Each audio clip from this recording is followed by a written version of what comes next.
నమస్కారం. వినుగోడు న్యూస్‌కి స్వాగతం. ఈరోజు ముఖ్యాంశాలు.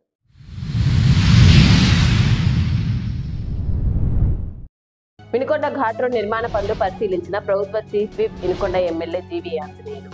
త్వరలోనే పూర్తి చేస్తామని వెల్లడి.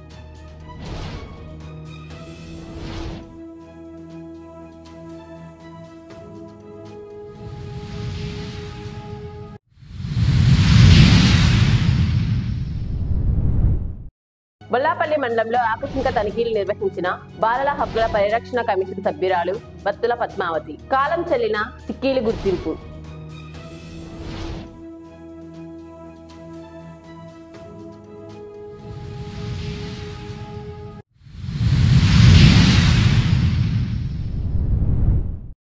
నకిలీ విత్తనాలతో మిర్చి పంట నష్టపోయిన బొల్లాపల్లి మండలం రైతులు. 100 ఎకరాల పంట నష్టం.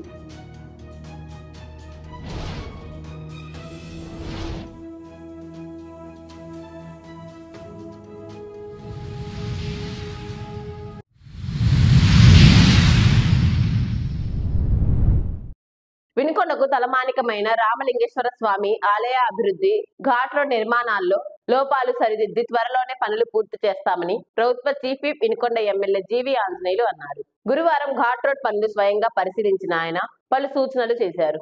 రామలింగేశ్వర స్వామి ఆలయంలో ప్రత్యేక పూజలు చేసి తీర్థ ప్రసాదాలు స్వీకరించారు. అనంతరం మాట్లాడుతూ ఘాట్ రోడ్ వేగంగా పూర్తి చేయాలన్నదే లక్ష్యమన్నారు. నాటి ఎమ్మెల్యే బొల్ల కాంట్రాక్టర్ ను పనులు ఆపేయమని, ఆయనే ఇంజనీర్, ఎమ్మెల్యే కాంట్రాక్టర్ గా దోచుకున్నారని మండిపడ్డారు. రహదారి మొత్తం దెబ్బతిందని, రాళ్లు వచ్చి పడుతున్నాయని, ఇవే జనంపై పడితే ఎంత నష్టం జరుగుతుందని ఆందోళన వ్యక్తం చేశారు. కేవలం ఖర్చు తగ్గించుకోవటం కోసం స్లోపింగ్ సరిగా పెట్టకపోవటం, తీసిన బండరాళ్లు తరలించకుండా అక్కడే వదిలివేయడం సహా ఎన్నో తప్పులు చేశారన్నారు. కూటమి ప్రభుత్వం వచ్చిన తర్వాత సీఎం చంద్రబాబు అడిగిన వెంటనే 2 కోట్లు మంజూరు చేశారన్నారు. వినుకొండ రామలింగేశ్వర స్వామి గుడిని పర్యాటక కేంద్రంగా, పుణ్యక్షేత్రంగా తీర్చిదిద్దుతామని చెప్పారు. ఈ కార్యక్రమంలో మాజీ ఎమ్మెల్యే మక్కెన మల్లికార్జునరావు, జనసేన, బీజేపీ నాయకులు పాల్గొన్నారు. రామలింగేశ్వర స్వామి గుడి నిర్మాణం మళ్ళీ పునఃప్రారంభించాలని నిర్ణయం తీసుకున్నాం. త్వరితగతిన దీన్ని కంప్లీట్ చేయాలి, ఇది మా లక్ష్యం. అయితే మళ్ళీ సీనియర్ స్థపతిని తీసుకొచ్చి ఉన్న ప్లాన్ ని మళ్ళీ చూపించి ఇంకేమైనా మంచి మార్పులు ఏమైనా ఉన్నాయా, ఇంకా దీన్ని ఇంకా గొప్ప స్థాయిలో దీన్ని ఏమైనా చేయడానికి వీలవుతుందా అనేది, దీనిలో ఏమైనా చిన్న చిన్న లోటుపాట్లు ఏమైనా ఉన్నాయా, ఇవి కూడా కనుక్కొని ఒక మంచి ఇంప్రూవ్డ్ వర్షన్ తోటి ఎక్స్పర్ట్ స్థపతి, సీనియర్ స్థపతిని, రాష్ట్రంలోనే సీనియర్ స్థపతిని పిలిపించి వారి యొక్క సలహాలు కూడా తీసుకొని మరి కొత్త కమిటీ వేయబోతున్నాం. ఈ కొత్త కమిటీ తోటి ఈ గుడి కమిటీలో ఉన్న పాత కమిటీలో ఉన్న సభ్యులు కొంతమందిని తీసుకొని కొత్తగా కమిటీలు కొంతమందిని వేసి మళ్ళీ మంచి కమిటీని తయారు చేసి ఈ గుడి నిర్మాణం పనులు చకచక ముందుకు పోయే విధంగా దీన్ని త్వరితగతిన గుడి నిర్మాణం పూర్తి చేస్తాం. రామలింగేశ్వర స్వామి విగ్రహాన్ని గుడి పూర్తి చేసి రామలింగేశ్వర స్వామి విగ్రహాన్ని ప్రతిష్ఠ చేయటం, అమ్మవారి విగ్రహాన్ని ప్రతిష్ఠ చేయటం, ఇదే ప్రధాన లక్ష్యంగా భావిస్తున్నాం ఈ కొండకి సంబంధించి. అట్లాగే ఘాట్ రోడ్ చూసాం, పరిశీలించాం. ఘాట్ రోడ్ లో అనేక లోపాలు, అంటే ఏదైతే కన్సల్టెంట్ ఇంజనీర్లు చెప్పారో దాని ప్రకారం చేయకుండా, అంటే స్లోపింగ్ ఎంతైతే ఉండాలో అంత స్లోపింగ్ చేయకుండా పైన పూర్తి చేసి, అంటే ఇంజనీర్లు చెప్పిన దాన్ని అమలు చేయకుండా వర్క్ చేసిన విధానం స్పష్టంగా కనపడుతుంది. మొన్న ఈ మధ్య ఇంజనీర్లతో పర్యటించినప్పుడు ఇప్పుడు ఘాట్ రోడ్డు ఇప్పుడు చేసింది సరిపోదు, దీన్ని ఇంకా ఆ 2 కొండల మధ్య ఇంకా హైట్ బాగా తగ్గించాలి, కొండ బాగా మెరకైంది, స్లోప్ ఎక్కువైంది, దాన్ని తగ్గించాలని చెప్పేసి ఇంజనీర్లు అందరూ కూడా చెప్పడం జరిగింది. తప్పనిసరిగా ఘాట్ రోడ్లో ఉన్నటువంటి లోటుపాట్లు ఏవైతే ఉన్నాయో, ఇంకా ఆ స్లోపింగ్ ఎత్తు ఎక్కడైతే తగ్గించి బస్సులు కానీ, వెహికల్స్ కానీ, మోటార్ సైకిల్స్ కూడా స్మూత్గా వెళ్ళటానికి వీలుగా అవన్నీ కూడా ఇంజనీర్ల సలహాతోటి వాటన్నిటిని కూడా తప్పులన్నీ కూడా సరిదిద్దుతాం. మరోపక్క అప్పుడున్నటువంటి ఎమ్మెల్యే బొల్ల బ్రహ్మనాయుడు కాంట్రాక్టర్ అవతారం ఎత్తాడు. ఆ కాంట్రాక్టర్ని నువ్వు చేయటం ఆపేసి అది మేమే చేసుకుంటామని చెప్పేసి వేరే వాళ్ళ పేరుతోటి ఈయనే బినామీని పెట్టుకొని ఈయనే కాంట్రాక్ట్ చేయడం జరిగింది. దానిలో ఏంటి, తక్కువ ఖర్చు తగ్గించుకోవటం కోసం ప్రజల్ని ముంచేశాడు. ఆ రాళ్ళన్ని ఘాట్ రోడ్ చేస్తూ వచ్చే రాళ్ళన్ని కూడా పక్కన పడేసి, అంటే పక్కకు దోసేసి, ఇంజనీర్లు మరి డి కొండయ్య గారు కానీ ఇతర ఇంజనీర్లు ఎస్సీలు ఈలు వచ్చి స్పష్టంగా చెప్పారు, ఆ రాళ్ళు ఎప్పటికప్పుడు తీసి కిందకి తీసుకెళ్లాలా, ఎక్కడ అవసరమో అక్కడ వేయండి. ఇక్కడ తవ్వినటువంటి రాళ్ళు, పగలగొట్టినటువంటి రాళ్ళు, ఘాట్ రోడ్డు చేస్తున్నప్పుడు వచ్చినటువంటి రాళ్ళన్నీ కూడా ఇక్కడ పక్కనే తోసేయకూడదు. దీని వలన ప్రమాదం, ఇవి వెళ్ళి మళ్ళీ రోడ్డు మీద పడతాయి లేదా వాహనాల మీద పడతాయి, ప్రాణ నష్టం కూడా జరిగే ప్రమాదం ఉంది అని ఇంజనీర్లు హెచ్చరించినా పట్టించుకోకుండా అహంకారంతో, అధికారం చేతిలో ఉందనే అహంకారం అహంభావంతో నన్ను అడిగేవాళ్ళు లేరు, ప్రశ్నించేవాళ్ళు లేరు, ఇష్టారాజ్యంగా చేస్తాను, బిల్లులు ఎందుకు ఇయ్యరు అని చెప్పి ఖర్చు తగ్గించుకోవడానికే ఎక్కడ రాళ్ళు అక్కడ పక్క తోసేశారు. అదే ఆ రాళ్ళు మళ్ళీ లారీల్లో ఎత్తి లారీలో కిందకి తరలించితే ఈరోజు ఈ ప్రమాదాలు జరిగే కాదు. ఇప్పుడు ఆ రోడ్డు వర్షం పడ్డప్పుడు ఆ రాళ్ళన్నీ వచ్చి రోడ్డు మీద పడి రోడ్లు పాడైపోతున్నాయి. పొరపాటున వచ్చి వాహనాలు వస్తుంటే వాహనాల మీద పడితే వాహనంతో పాటు దాంట్లో ఉన్న మనుషులు కూడా చనిపోయే ప్రమాదం ఉంది. ఈరోజు ఎవరు దీనికి బాధ్యులు? నువ్వు ఖర్చు తగ్గించుకోవడానికి, సంపాదించడానికి కక్కుర్తిపడి అధికారం ఉందనే అహంభావంతో, అహంకారంతో ఇష్టారాజ్యంగా చేస్తే ఈరోజు మళ్ళీ ప్రభుత్వానికి ఖర్చు పెరిగింది. ఇప్పుడు ఆ వర్షం పడితే రోడ్డు మీద పడే రాళ్ళు, జనాల మీద పడే రాళ్ళు అన్నీ కూడా తీయాలంటే ఈరోజు ఖర్చు 10 రెట్లు పెరిగిపోతుంది. అదే ఆ రోజు తీసిన రాళ్ళు తీసినట్టు కిందకి అవసరమైన కాడికి పంపించేస్తే, దీన్ని అవసరమైతే మెటల్గానైనా ఆ కిందకి చేరిస్తే ఆ మెటల్గా కొట్టుకొని అమ్ముకునేవాళ్ళు కావాలంటే వేరే వాళ్ళు, లేదా గుంటలు పొరచడానికో, గిరి ప్రదక్షిణ రోడ్డుకో, లేదా రిటైనింగ్ వాల్కో అక్కడక్కడ తీసుకెళ్తే దాన్ని రిటైనింగ్ వాల్స్ కి చిన్న బ్లాక్స్ గా తయారు చేస్తే రిటైనింగ్ వాల్కి పనికి వస్తాయి. అట్లా కాకుండా అవన్నీ లేకుండా ముందు చేతులు దులుపుకుందాం, ఖర్చు తగ్గించుకుందాం అని చెప్పేసి వచ్చినటువంటి రాళ్ళు, తవ్వినటువంటి రాళ్ళు అన్ని కూడా, పగలగొట్టిన రాళ్ళు అన్ని కూడా ఎక్కడికక్కడ తోసి పడేశారు. సో ఈ విధంగా ఖర్చు తగ్గించుకోవడాన్ని చూసి ప్రజలకు వచ్చే ప్రమాదాన్ని, నష్టాన్ని ఏమాత్రం పరిగణలో తీసుకోకుండా అతి దుర్మార్గంగా ఈ విధంగా చేయటం చాలా బాధాకరం. ఎవరైనా ఇట్లా చేస్తారండి బాధ్యతారహితంగా? ఒక బాధ్యత అయిన మనిషి ఎమ్మెల్యే హోదాలో ఉండి ఎవరైనా ఇట్లా చేస్తారా? రాళ్ళు దోసేస్తే మొన్న అంకమ్మ తల్లి గుడి మీద ఒక రాయిబడి అక్కడ క్రాకులు వచ్చినాయి. మనుషుల మీద పడితే ఏంటి ప్రమాదం? ప్రాణం పోతే దాని విలువ ఏంటి? గతంలో 4 ఇళ్ల మీద ఇట్లా రాళ్ళు ఇట్లా తోసేస్తా ఉంటే 4 ఇళ్ల మీద పడి 4 ఇళ్ళు డ్యామేజ్ అయిపోయింది. ఆ రోజు ప్రాణ నష్టం జరుగుంటే ఏంటి పరిస్థితి?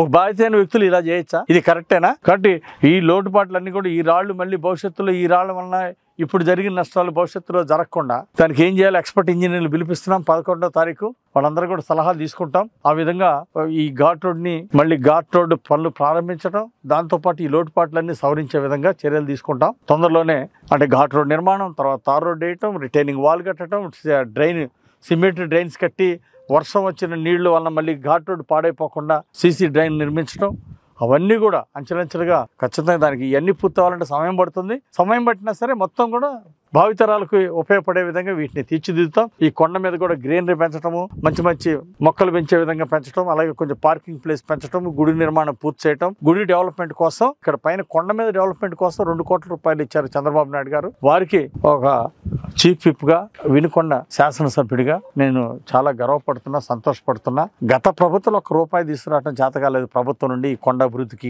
కానీ చంద్రబాబు నాయుడు గారిని, ముఖ్యమంత్రి గారిని అడిగిన వెంటనే 2 కోట్ల రూపాయలు వారు పెద్ద మనసుతో శాంక్షన్ చేశారు.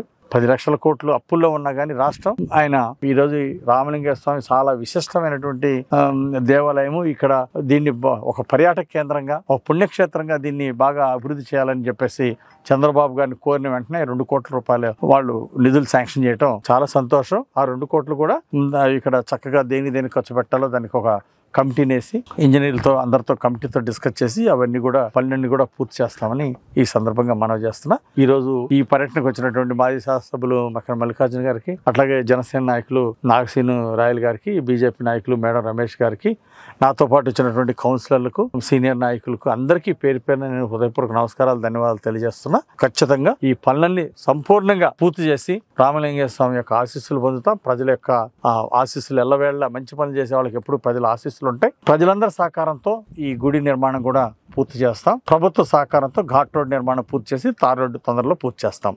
Thank you. రామలింగేశ్వర స్వామి గుడి నిర్మాణాన్ని, అదేవిధంగా ఘాట్ రోడ్ నిర్మాణాన్ని పూర్తి చేసేదానికి ఈ రోజున పరిశీలనార్థం మన జనసేన నాయకులు, అదేవిధంగా బీజేపీ నాయకులు, గౌరవ పెద్దలందరూ రావడం జరిగింది. ఒకసారి ప్రజలందరూ ఆలోచన చేయండి. ఈ ఘాట్ రోడ్ నిర్మాణానికి నాంది పలికిందే ఆ రోజున ఉన్నటువంటి అమ్మా ట్రస్ట్ శివస్వామి గారు, అదేవిధంగా కాశీనాయన ఆశ్రమం సంబంధించినటువంటి రామచంద్ర నాయన గారు వచ్చి జీవి ఆంజనేయులు గారితో మాట్లాడి మొట్టమొదటిగా ఆయన చందా ఇచ్చి 5 లక్షల రూపాయలు చందా ఇస్తే ఈ ఘాట్ రోడ్ నిర్మాణాన్ని ఒక ప్రైవేట్ కమిటీ ఎవరో పెద్దలందరూ కూడా సైదరావు గారు, రామపరశురావు గారు లాంటి సీన్ లాంటి పెద్దలందరూ కూడా ఆ రోజు 65 లక్షల రూపాయలు పోగు చేసి సుమారుగా 2 మలుపుల వరకు వాళ్ళు వేయటం జరిగింది. తర్వాత జీవి ఆంజనేయులు గారు ఎమ్మెల్యేగా ఉన్నప్పుడే 7.5 కోట్ల రూపాయలు జీవో తీసుకురావడం జరిగింది. ఈ ఘాట్ రోడ్డు నిర్మాణానికి అనుమతులతో పాటు దానికి నిధులకు కూడా ఒక జీవో ఇచ్చారు ప్రభుత్వం. ఆ వచ్చిన తర్వాత ప్రభుత్వం మారటం జరిగింది. తర్వాత వైసీపీ ప్రభుత్వం వచ్చిన తర్వాత ఏదైతే మొదలు పెట్టారో నిర్మాణంలో పాలు పంచుకున్నటువంటి ప్రైవేటు కమిటీ వారందరూ పక్కకి వెళ్ళిపోయారు, కాంట్రాక్టులు పక్కకి వెళ్ళిపోయారు. అసలు ఇది ప్రభుత్వం ప్రైవేటు భాగస్వామ్యంలో మొదలుపెట్టినటువంటి రోడ్డు, కాంట్రాక్టర్ ఎవరో తెలియదు. నాటి శాసనసభ్యుడు బ్రహ్మనాయుడు గారే కాంట్రాక్టర్ అవతారం ఇచ్చారు. ఇంజనీర్లు వచ్చినా ఎవరు వచ్చినా కానీ ఆయనే ఒక ఇంజనీర్ లాగా వ్యవహరించి దీన్ని ఈ రోజున అస్తవ్యస్తం చేయడం జరిగింది. ఆ రోజు వచ్చినటువంటి ఆ 7.5 కోట్ల రూపాయల నిధులతో పూర్తి స్థాయిలో బాగయ్యేది. ఈ రోజు చూసినట్లయితే ఆ రాళ్ళు, ఆ బౌలర్స్ అందరినీ ఆ రోజు తీసినట్టు కనుక కిందకు పోయినట్టయితే 10 రూపాయలు ఖర్చు అయితే ఈ రోజు 100 రూపాయలు ఖర్చు అవుతాడు అన్నింటి పూర్తి చేయాలంటే. బాధ్యత రాహిత్యంతో, మొండితనంతో, అవగాహన లేకుండా చేసినటువంటి పని ఈ రోజు మరలా తెలుగుదేశం ప్రభుత్వంలో జీవి ఆంజనేయులు గారి నేతృత్వంలో మరలా ముఖ్యమంత్రి గారు మేమందరం పోయి కలవడం జరిగింది. ఆయన ఒకటే హామీ ఇచ్చారు, ఎంత ఖర్చు అయినప్పటికీ ఆ ఘాట్ రోడ్డు నిర్మాణానికి పూర్తి స్థాయిలో ముఖ్యమంత్రి చంద్రబాబు గారు అనుమతులు ఇవ్వడం జరిగింది. తప్పనిసరిగా మన చీఫ్ విప్ గారి నేతృత్వంలో వీటన్నిటిని పూర్తి స్థాయిలో అనుభవజ్ఞులైనటువంటి ఇంజనీర్లను తీసుకొచ్చి తప్పనిసరిగా కాంట్రాక్టర్ వ్యవస్థ ద్వారానే వారి పర్యవేక్షణలో ఇది పూర్తి చేస్తామని ఈ సందర్భంగా మనవి చేస్తున్నా. ఇంకా పోతే గుడికి సంబంధించి ఆ రోజున అటు జీవి ఆంజనేయులు గారు మేమందరం కూడా ఇక్కడికి రావడం జరిగింది. దాదాపు 6 కోట్ల రూపాయలు ప్రైవేటుగా అందరం కూడా ఎవరి స్తోమత పొందోళ్ళు నిధులు సమకూరిస్తే ఇప్పటికి నాకు తెలిసి 3 కోట్ల పైచీలకు కాంట్రాక్టర్కి ఇస్తే అది అస్తవ్యస్తంగా ఉంది.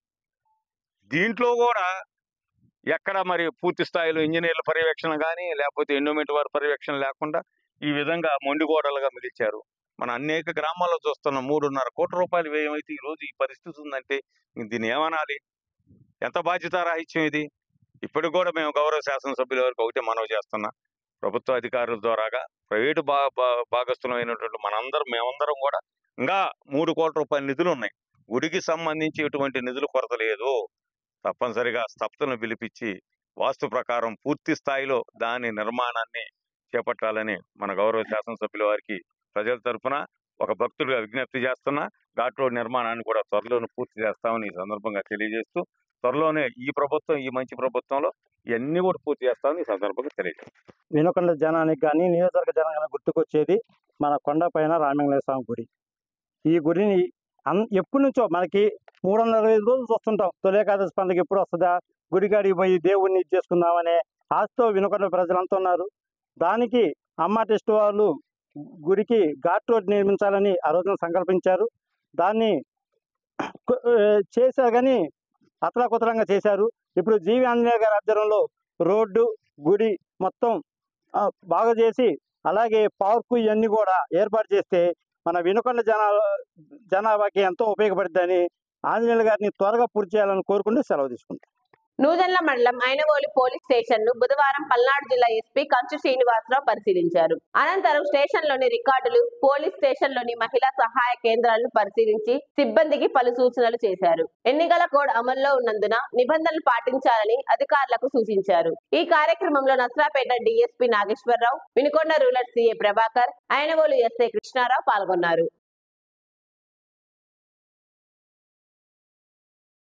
క్విడ్ ప్రోకి సంబంధించి 11 సిబిఐ కేసుల్లో A1 ముద్దాయిగా ఉన్న జగన్ ఇప్పటికే ప్రతిపక్ష హోదా లేదని, కేసులు తేలితే కనీసం ఎమ్మెల్యే కూడా కాలేడని గుర్తుంచుకోవాలని చురకలు వేశారు ప్రభుత్వ చీఫ్ విప్ వినుకొండ ఎమ్మెల్యే జీవి ఆంజనేయులు. వినుకొండ పట్టణంలోని టీడీపీ కార్యాలయంలో ఏర్పాటు చేసిన విలేకరుల సమావేశంలో ఆయన మాట్లాడుతూ, జగన్ ని వీడిపోతున్న పార్టీ నాయకుల్ని కాపాడుకోవడానికి మేకపోతు గాంభీర్యం తప్ప మరొకటి కాదని ఎద్దేవా చేశారు ఆయన. దేశాలకు వెళ్ళొచ్చాక పిచ్చి తగ్గుతుంది అనుకుంటే మరింత ముదిరి నోటికొచ్చినట్లు మాట్లాడుతున్నారంటూ జగన్ నిర్వాహకాల గురించి ప్రజలు కొత్తగా చూడాల్సిందేం లేదన్నారు. విదేశాలు వెళ్ళొచ్చాక జగన్కి కాస్త పిచ్చి తగ్గుతుందేమో అనుకుంటే ఇంకా పిచ్చి ముదిరిపోయి నోటికి వచ్చినట్టు మాట్లాడుతూ ఉన్నాడు జగన్. భవిష్యత్తులో 2.0 అంటే ఏంటో చూపిస్తానని మాట్లాడుతున్నాడు. ఇంకా కొత్తగా చూడాల్సింది ఏమీ లేదు. ప్రజలు నీ నిర్వాకం 16 నెలలు జైల్లో ఉండొచ్చిన ఒక్క అవకాశం అంటే నీ తండ్రి రాజశేఖర రెడ్డి చనిపోతే ఆయన మీద ఉన్నటువంటి సానుభూతితోటి ఒక్క అవకాశం అంటే 16 నెలలు జైల్లో ఉండొచ్చిన నిన్ను నమ్మి ప్రజలు గెలిపిస్తే నువ్వేం చేసావు? ప్రజల్ని నట్టేట ముంచావు. నీ కార్యకర్తలు గాలికి వదిలేసావు. రాష్ట్రాన్ని ముంచేసావు నట్టేట. అంతకంటే చేసింది ఏమన్నా? అందుకే ప్రజలు నీకు ఏమి రిటర్న్ గిఫ్ట్ ఇచ్చారు? 30 ఏళ్లు పాలిస్తా అన్నావు. 30 ఏళ్లు జగన్ పాలనకు ఎదురులేదు తిరుగులేదని చెప్పావు. ఏమైంది? నీ పాలన చూసి విసికి వేసారి. నువ్వు అధికారంలోకి వచ్చినటువంటి సంవత్సరానికే ఈ దరిద్రుడు ఎప్పుడు దిగిపోతాడా, ఈ నియంత ఎప్పుడు పోతాడా అంటే 4 సంవత్సరాలు ప్రజలు ఎదురు చూశారు. అది నీ నిర్వాకం. ఇక మళ్ళీ నువ్వు 30 ఏళ్ల గురించి మళ్ళీ 30 ఏళ్ళు ఈసారి అధికారంలోకి వచ్చాయని మాట్లాడుతుంటే ప్రజలు నవ్వుకుంటున్నారు. విడ్డూరంగా ఉంది. ఈరోజు జగన్ నమ్మే పరిస్థితి లేదు ఎక్కడ కూడా. 30 ఏళ్ళు అధికారంలో ఉంటాయంట. గతంలో ఇదే చెప్పావు. చివరికి ప్రజలు నీ పరిపాలన చూసిన తర్వాత వైనాట్ 175 అన్నావు. చివరికి 11 ఇచ్చారు.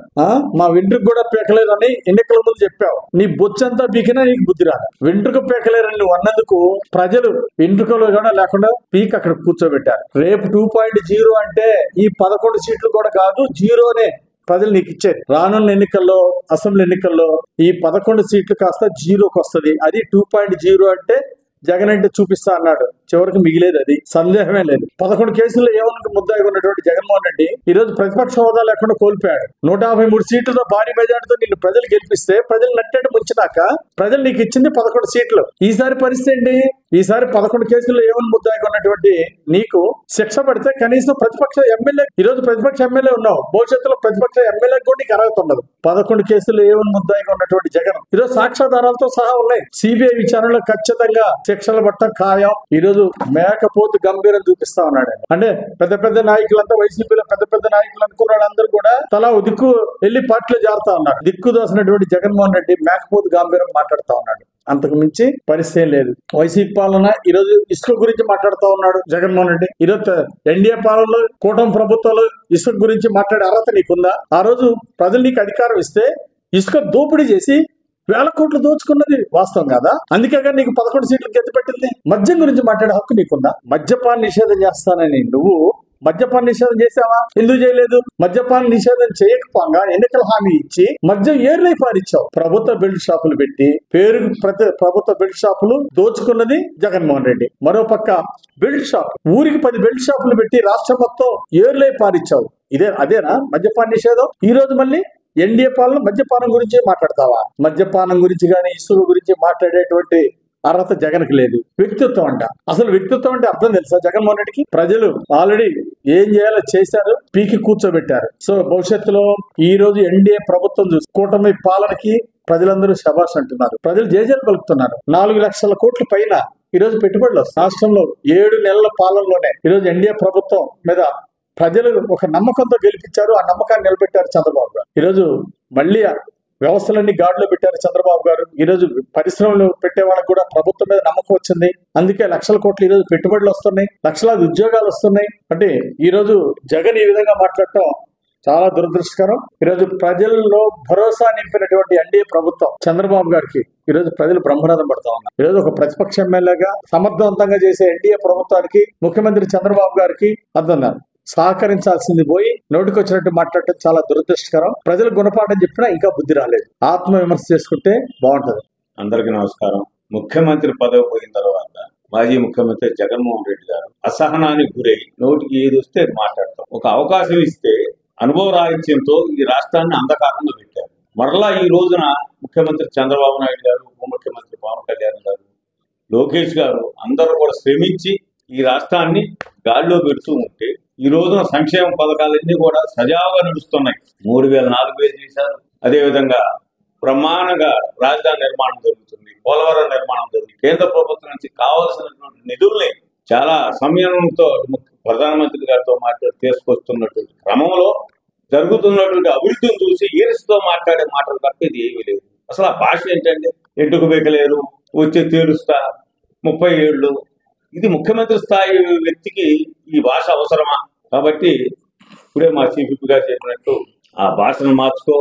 నువ్వు బాధ్యత కలిగినటువంటి ప్రతిపక్ష నాయకుడిగా అసెంబ్లీకి రా. ఆ ప్రతిపక్ష స్థానం కూడా లేనప్పటికీ గౌరవంగా ఒక ఎమ్మెల్యేగా మాజీ ముఖ్యమంత్రిగా అసెంబ్లీకి వచ్చి ఈ ప్రభుత్వంలో ఏదైనా లోటుపాట్లు ఉన్నట్టయితే తప్పనిసరిగా ప్రభుత్వం దృష్టికి ప్రజల దృష్టికి తీసుకురావాల్సిన బాధ్యత పులివెందుల ప్రజలు నీకు కట్టబెట్టారు. దాన్ని కూడా దుర్వినియోగం చేసుకుంటూ అసెంబ్లీకి పోకుండా ఈ రాష్ట్రంలో ఉండకుండా ఎక్కడో లండన్ వెళ్ళి వచ్చిన తర్వాత అసమానం గురికావడం అనేది ప్రజలందరూ గమనిస్తా ఉన్నారు. ఈ రోజున ఈ రాష్ట్రంలో ప్రభుత్వం ఏ విధంగా నడుస్తుంది, ప్రతిపక్షంలో ఉన్నటువంటి మీరే పాత్ర పోషిస్తున్నారనేది ప్రజలందరూ నిశ్చితంగా గమనిస్తున్నారు. ఇంకా భవిష్యత్తులో ఇదే విధంగా నడుచుకున్నట్టయితే ఆ ఉన్నటువంటి ఆ స్థానం కూడా ఉండదని ఈ సందర్భంగా మనం చేస్తాం.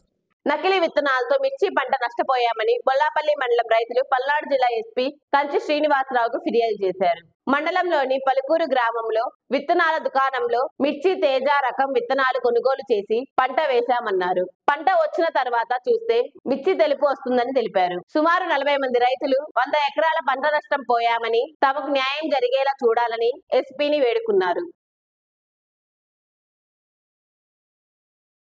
బాలల హక్కుల పరిరక్షణ కమిషన్ సభ్యురాలు బత్తుల పద్మావతి బుధవారం బల్లాపల్లి మండలంలో ఆకస్మిక తనిఖీలు నిర్వహించారు. ఈ సందర్భంగా ఆమె మాట్లాడుతూ పలు పాఠశాలలు, అంగన్వాడీ కేంద్రాలు పరిశీలించినట్లు తెలిపారు. కస్తూర్బాయ్ గాంధీ పాఠశాలలో కాలం చెల్లిన చిక్కీలు ఉన్నాయని, విద్యార్థులను స్టోర్ రూమ్ లో కూర్చోబెడుతున్నారన్నారు. ఈ ఘటనలో సిబ్బందిపై చర్యలు తీసుకోవాలని డీఈఓకు ఆదేశాలు జారీ చేసినట్లు తెలిపారు.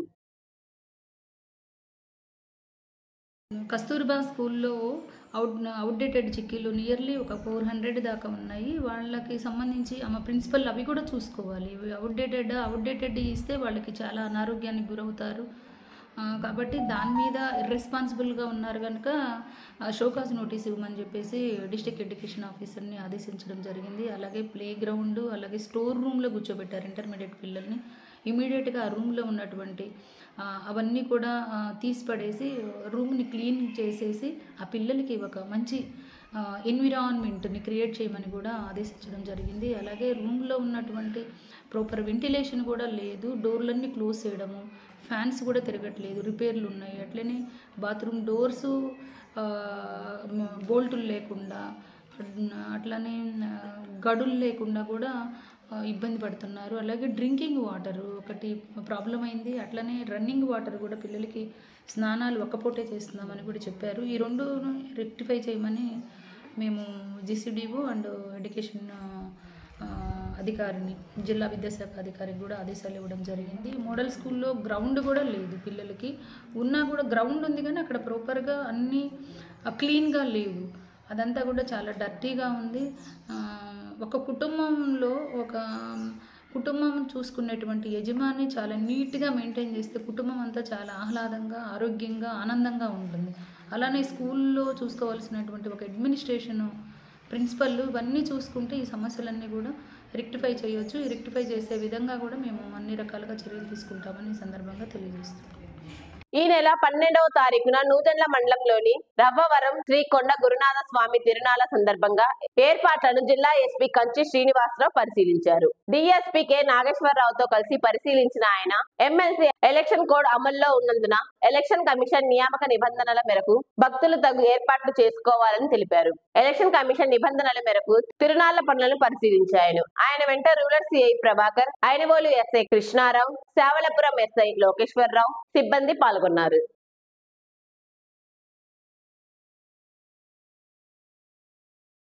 వినుకొండ న్యూస్ సమాప్తం. తిరిగి రేపటి న్యూస్ లో కలుద్దాం. అంతవరకు సెలవు. నమస్కారం.